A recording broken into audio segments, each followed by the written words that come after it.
새 이름에 합당한 새 삶이라는 제목으로 말씀을 묵상하도록 하겠습니다. 자, 오늘 하나님이 이제 야곱에게 나타나셔서 베델로 올라가라 이렇게 말씀을 하십니다. 왜냐하면 지금 야곱의 삶에 위기가 이전에 없었던 위기가 닥쳤습니다. 그것은 우리 34장의 어떤 사건이죠. 여러분이 이제 성경 통독을 꾸준히 계속 하시는 걸 전제로 제가 핵심장을 가지고 말씀을 드리는 겁니다. 그러니까 성경 통독을 계속 하셔야 됩니다. 딸 디나가 이제 강간을 당합니다. 왜냐하면 아브라함이 아니고 이제 야곱이 바단 아람 곧 하란에서부터 돌아올 때 바로 이제 이삭이 있는 그곳으로 가야 되는데 그러지 않았습니다. 세겜에 정착할 마음을 가진 것 같아요. 왜냐하면 거기에 장막을 치는데 돈을 주고 그 땅을 사거든요. 그걸 봤을 때 아마 이제 거기에 정착하려고 한 것이 아닌가 생각을 합니다. 근데 거기서 딸 디나가 그곳에 있는 사람들을 보려고 이제 나갔다가 그곳의 추장, 세겜 땅의 추장인 세겜에게 강간을 당하죠.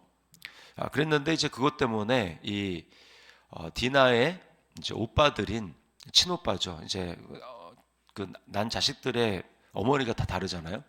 근데 디나를 낳은 엄마는 레아입니다. 레아. 그래서 레아의 아들 중에 시므온과 레위가 분노해서 속여서 그곳에 있는 사람들을 속여서 할례를 받으면 우리가 이곳에 정착하면서 너희 딸들을 우리 아들에게 주어 그 이제 며느리로 삼고 또 우리 딸을 너희 아들들에게 주겠다 이렇게 통혼을 하자라고 거짓말을 합니다.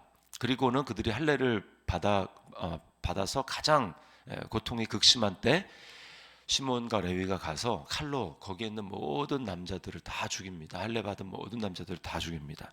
그리고 다른 이제 아들들까지 합세해서 그곳에서 세겜 이제 그 사람들에게서 다 빼앗습니다. 짐승부터 해서 또 거기 있는 이제 아내들, 뭐 여자들 다 빼앗고 노력합니다. 그리고 이제 엄청난 위기를 야곱이 직감을 합니다. 왜냐하면 자기는 나그네잖아요. 그런데 그 세겜뿐만 아니라 그 주변에 있는 부족들도 있지 않습니까? 그래서 34장 30절에 야곱이 뭐라고 하냐면 이렇게 얘기합니다. 야곱이 시므온과 레위에게 이르되 너희가 내게 화를 끼쳐 나로 하여금 이 땅의 주민 곧 가나안 족속과 브리스 족속에게 악취를 내게 하였도다. 나는 수가 적은즉 그들이 모여 나를 치고 나를 죽이리니 그러면 나와 내 집이 멸망하리라. 이렇게 이야기를 합니다. 자, 엄청난 위기 가운데 있는데 하나님께서 나타나셔서 이 야곱에게 이제 너가 있을 곳은 이 세겜이 아니라 베델로 가야 된다라고 말씀을 하십니다. 그래서 1절에 하나님이 야곱에게 이르시되 일어나 베델로 올라가서 거기 거주하며 네가 내 형 에서의 낯을 피하여 도망하던 때에 네게 나타났던 하나님께 거기서 제단을 쌓으라 하신지라 이렇게 말씀을 합니다. 여기서 이제 창세기에서 족장들이 가는 곳에 제단을 쌓고 거기서 여호와의 이름을 불렀다라고 하는 것은 매우 상징적인 것을 보여줍니다. 이제 점점 아담에서부터 갈라진 사람들이 각기 다른 삶을 사는데 하나는 여호와 이름을 부르지 않는 그런 삶을 사는 사람이 있는 반면에 한 족속은 계속해서 여호와의 이름을 부릅니다. 그래서 여호와 이름을 부른다라는 것은 계속 하나님과 교제하는 그 끈을 갖는다라는 얘기입니다. 이것이 우리 인생의 목적이고 의미죠. 하나님은 사람을 그렇게 창조하신 겁니다. 아담과 하와를 하나님과 교제하는 그런 목적으로 하나님을 창조하신 거예요. 예배하는 족속으로 창조를 하신 겁니다. 그런데 야곱이 이제 형 에서를 피해서 도망갈 때 그때 하나님이 그에게 나타나셨죠. 꿈에. 그래서 거기에다가 그 장소에다가 자기가 베던 베개를 세워서 기둥으로 삼고 거기에 기름을 붓고 그리고 하나님께 서원을 합니다.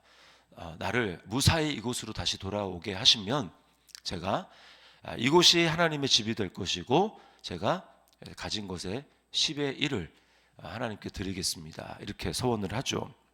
그럼 어떻게 합니까? 지금 다 이루어 주셨잖아요, 하나님이.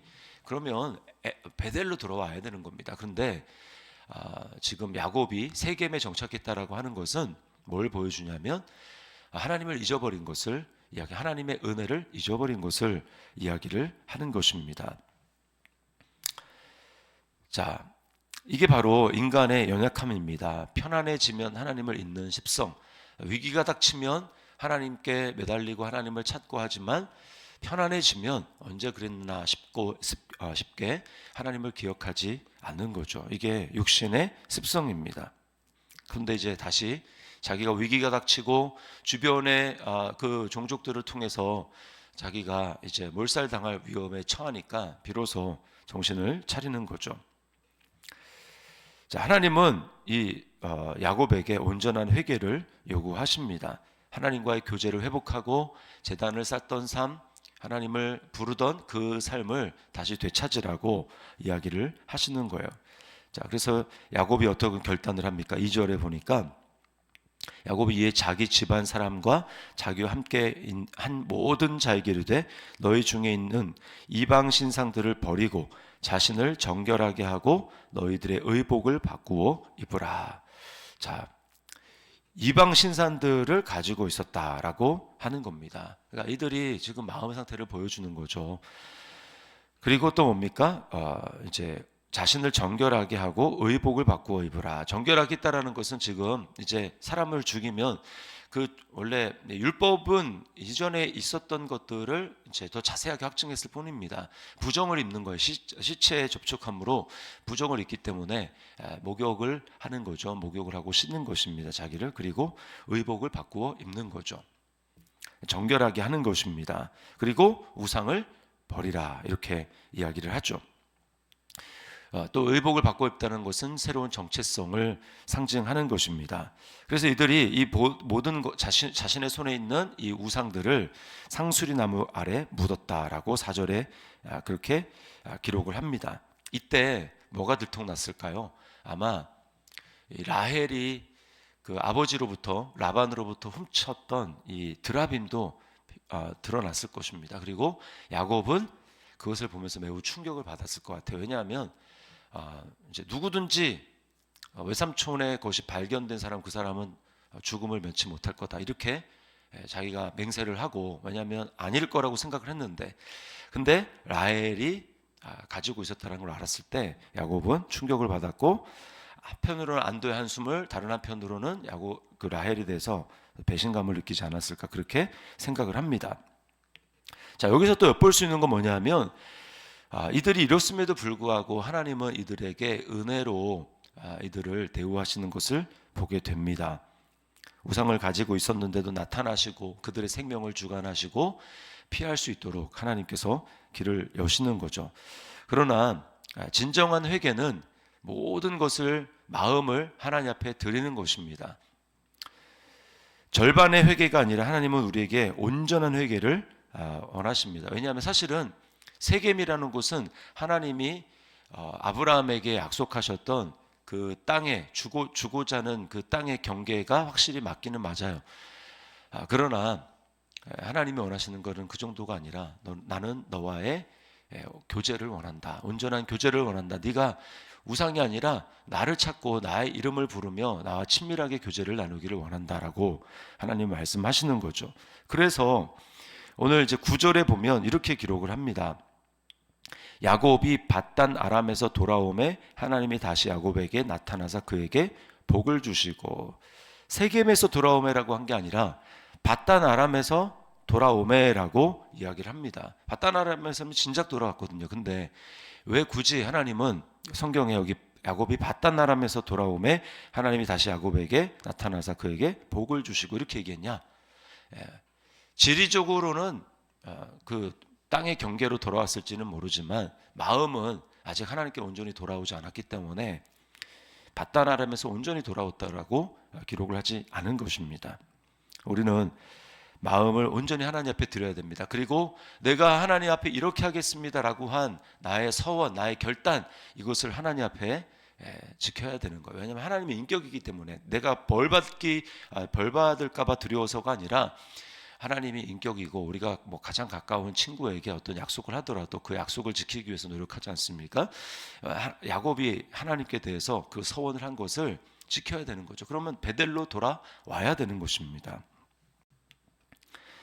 비로소 베델로 오고 우상들을 버리고 묻고 옷을 갈아입고 정결하게 하고, 그래서 베델로 와서 제단을 쌓으니까 하나님은 뭐라고 기록합니까? 바단 아람에서 돌아왔구나. 네가 비로소 바단 아람에서 돌아왔구나. 온전히 회개했구나 라고 말씀하는 거죠. 하나님은 야곱에게 지속적인 은혜를 베푸시는 겁니다.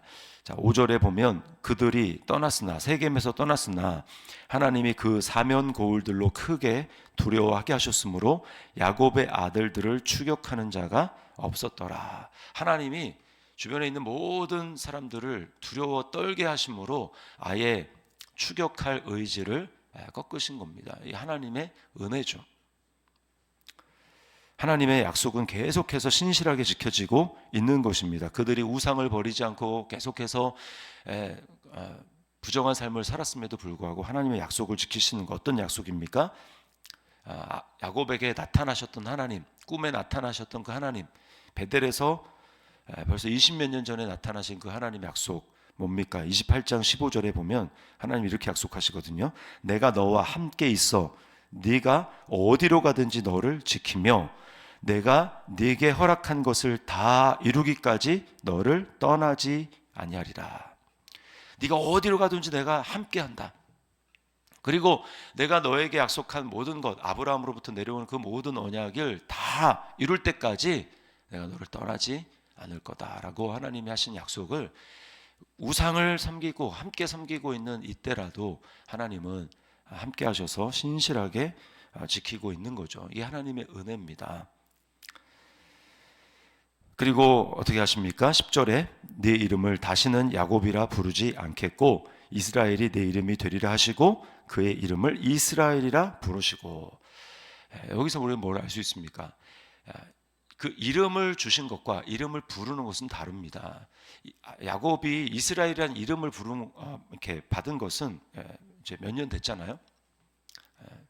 떠날 때, 이제 바단 아람에서 떠날 때 야복강 나루터에서 천사와 씨름할 때, 하나님과 씨름할 때 거기서 이제 너는 이스라엘이라 이렇게 이름을 받죠. 그러나 그 이후로 하나님이 야곱에게 나타나셔서 이스라엘이라고 부르지 않았습니다. 그 이름을 그렇게 주었지만 실제로 이름을 하나님이 이스라엘이라고 이름을 여기 불렀다라고 하시잖아요. 그렇게 한 것은 야곱이 이제 베델로 돌아와서 거기서 다시 제단을 쌓고 그렇게 할 때 비로소 하나님이 이스라엘이다 이렇게 부르셨다라는 것입니다. 그러자 야곱도 어떻게 합니까?